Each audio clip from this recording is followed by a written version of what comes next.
Greetings, good people of the internet. I am Eric Grooms, the film score fanatic, and I'm here to do a review of the latest Star Wars film, Episode 9, The Rise of Skywalker, directed by J.J. Abrams and written by J.J. Abrams and Chris Terrio.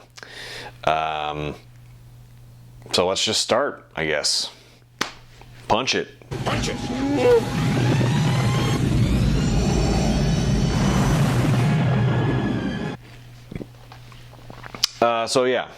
Yes, you have heard correctly that the film moves at light speed, especially at the beginning. They have a lot of ground to cover to kind of set up this chapter, and kind of get us into the world that we're entering at this point in history in the galaxy, as well as they have some work to do to, not necessarily correct what happened in the last film, but to address it at least, and kind of move forward based on what we've learned in the last episode. And I think they do it pretty respectfully. Like they don't. I didn't find any moments in this film, I believe, that were like spitting in the face of the last film. And I think that's the right thing to do, obviously. This isn't like the beginning of The Force Awakens, when the first line in the movie is from Lor Santeca saying, "This will begin to make things right," which everyone kind of perceived as a little poke at the prequels. I didn't see any of that in here. JJ, I think, did the best with what he could to kind of tie it all together in a believable and interesting way, while being respectful to everything that's come before. And as a Star Wars fan, for me, I think it was great. So let's kind of jump into some of the details. I'm going to be pretty vague for the most part. I might let something spoilery slip, but I don't think I'm going to be giving much away. So, we'll go through this and see if I let anything too big slip, and we'll decide if it's a spoiler review or not in the end, I guess. So let's see here. I did want to point out that I always have to see a Star Wars film at least twice before I can start to kind of formulate my feelings and opinions on it. And this is no different. I've seen it twice at this point. I saw it on opening night on Thursday, and I just saw it today, and this is on Saturday. I think that's because I'm such a deep Star Wars fan that the first time around, it's sensory overload. I'm taking in all this new information in a universe that I absolutely love. So it's hard to be, critical in a good way, if that makes sense. Like, every little thing you can watch it, and every little thing you can be critical of, but there's often so much more nuance and detail going on that you absolutely cannot catch in one viewing, or understand in one viewing. And also, you don't know the whole story, so sometimes there are moments that happen that inform moments that happen later on, and if you're all hyped up and you got all kinds of crazy brain chemistry going on, you might not in the moment understand or be able to connect later on in the later moment how it all kind of went together. So this is all to say that my point is, I saw the movie on Thursday, and I thought it was fun. I thought it was flawed, and I still will acknowledge that I think there are some flaws to it. But seeing it a second time made it so much better. And it's kind of a weird thing. I think Star Wars movies, because of how special this property is in pop culture, I think people need to see it once or twice. I shouldn't say even once. Should see it twice or more to really understand how they feel about the overall product. And the reason I'm saying this is because, yeah, the critics do not seem to like this. But I think it's because they saw it one time, and, you know, that's their job, is to see a movie and give their opinion on it immediately. That's the name of the game. I understand that. I truly believe that if people see this multiple times, they're going to enjoy it more with each viewing. I certainly did. I enjoyed it the first time, but the second time, I loved it. I thought it was so much fun. And maybe that has something to do with the fact that, like, I saw it the first time, I could be critical of it, and I knew what to expect in the second time. I already knew what things maybe were a little silly, and I could, like, let my brain not bother with something that seemed flawed the first time around, and just be more open to enjoying the overall product, and really living in those really awesome moments in the movie, and there's a lot of them. So I think I've made my point when it comes to that. I think JJ had a monumental task to achieve here, and I think he did a pretty damn good job in doing that. So, you know, you see it and you tell me if you think I'm wrong. He's never gonna please everybody. That's just impossible. But I do honestly feel like this movie has done the best that they can to please the most amount of people. So take that for what you will. The acting in the movie, I thought, was honestly excellent all around for the most part. Everyone has their moments to shine, and none of it really felt like it was being forced on me as an audience member. It all felt pretty earned in the plot that was being shared with us. Daisy Ridley and Adam Driver really were impressive. You know, playing both sides of the coin. What else? The rest of the cast, everyone seemed like they were having a lot of fun, and that can be felt on the screen. And it kind of is contagious. I feel like it passes on to the audience. And that brings up another point. Movies like this, they also depend on the audience that you're in. Sometimes you're going to get unlucky. You might be in a place where stuff just isn't going to land with people. And other times you're going to be in the right theater to really enjoy a film. Both of my theaters, and this is the first weekend, so that makes sense, but both of the theaters I was in really enhanced the experience because the majority of the people just absolutely loved what they were seeing. And you know, like I said, that's contagious. Talking more about acting, Ian McDiarmid. What can I say, man? He's just so good at being a bad guy. He is so deliciously evil. Chef's kiss. He's so good. I think he's my favorite part of the movie, and that goes for the first viewing and the second viewing.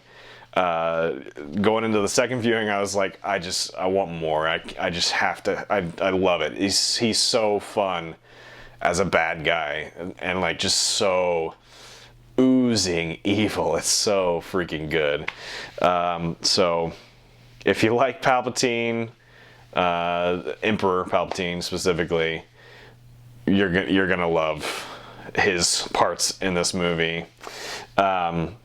There's a few, well, I shouldn't say few. There's many new characters added to the mix, but they did a really good job. I feel like they did a really good job of not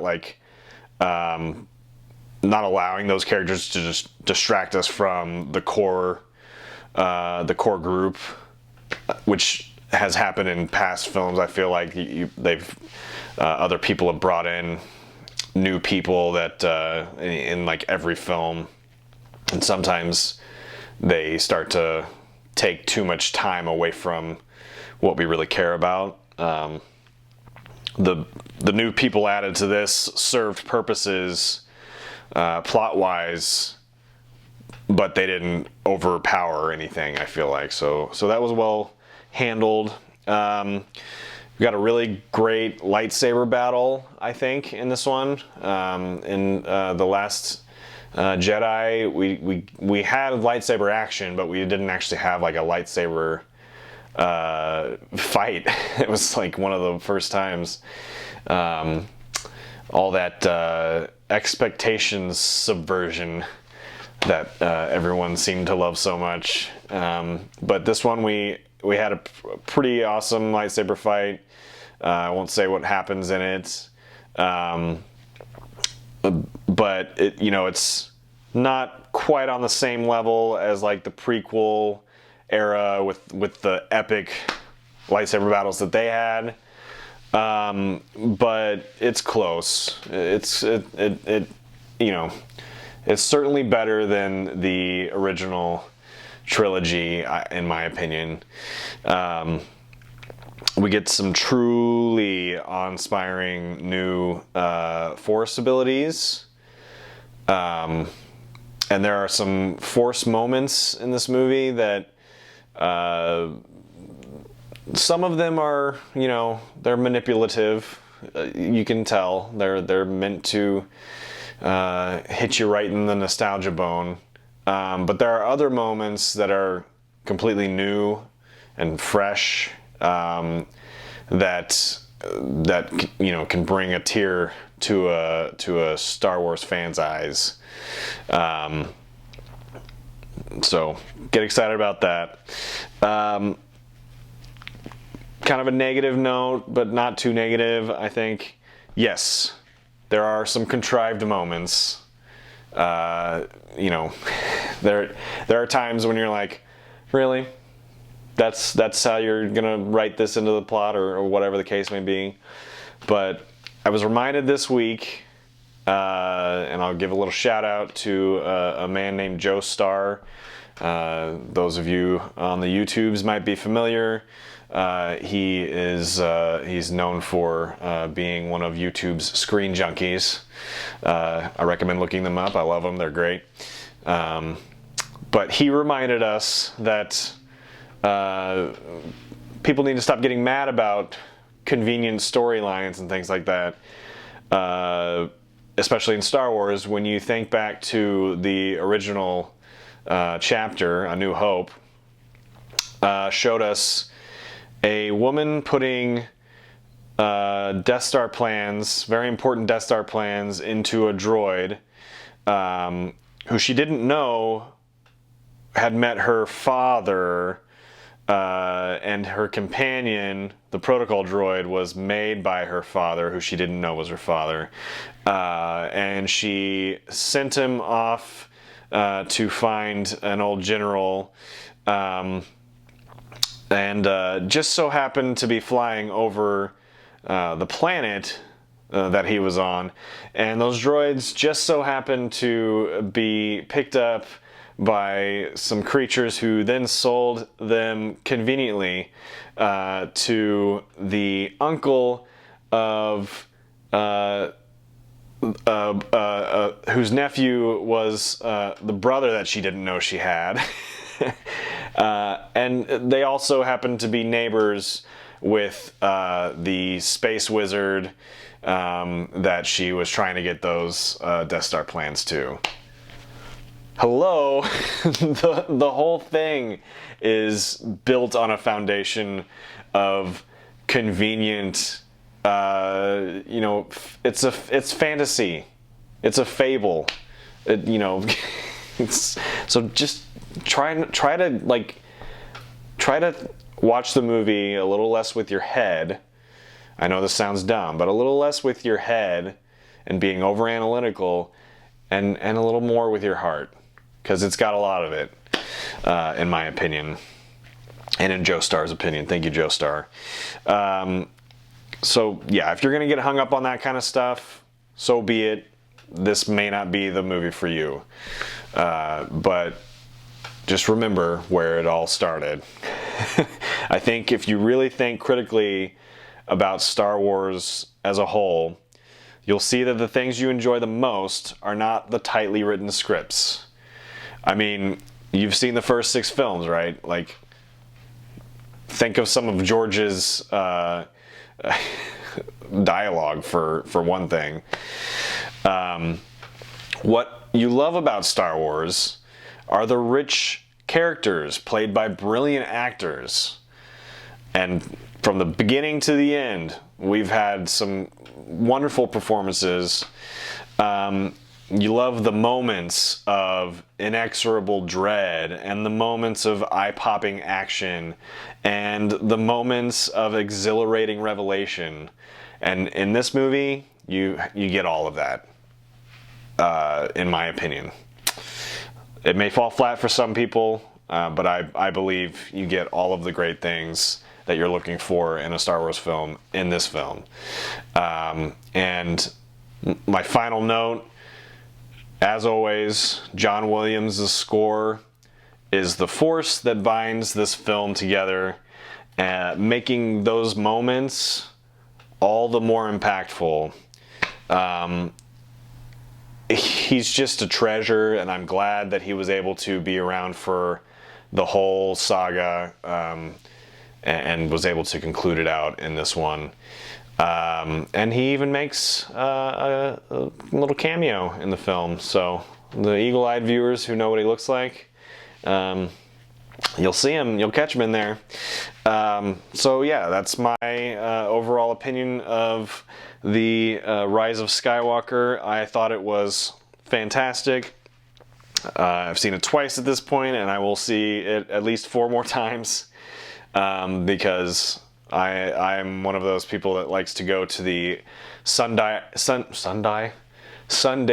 IMAX showings at AMC theaters to get those awesome posters. And I'm drawing a blank on who the artist is, but he's fantastic. I'll flash it up on the screen here to make sure everyone knows he deserves credit for his wonderful work. So yeah, I know I'm going to see it at least 4 more times in the theaters just for that reason alone. So yeah, bottom line, I recommend it. You should see it at least once.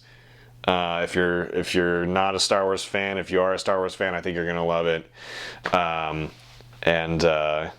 Yeah, for my friends and family, if you're wanting to see it, let's go on a Sunday when we go and see it in IMAX, and you'll get a poster out of it. So, yeah, have you seen it? What did you think? If you're gonna comment, I don't get a lot of comments, so I'm not too worried about getting a lot of comments in this case. But if you do, let's try and keep the spoilers to a minimum. If you want to talk spoilers and you know me on the social medias, come and find me, and we'll chat about it. I love it, and I hope everyone else does too. But let me know if you do in the comments below. As always, I would appreciate any liking and subscribing that you want to do. It helps the channel grow a little bit at a time. And yeah, I will see you next time. I have been Eric Grooms, the Film Score Fanatic, and may the Force be with you. Always.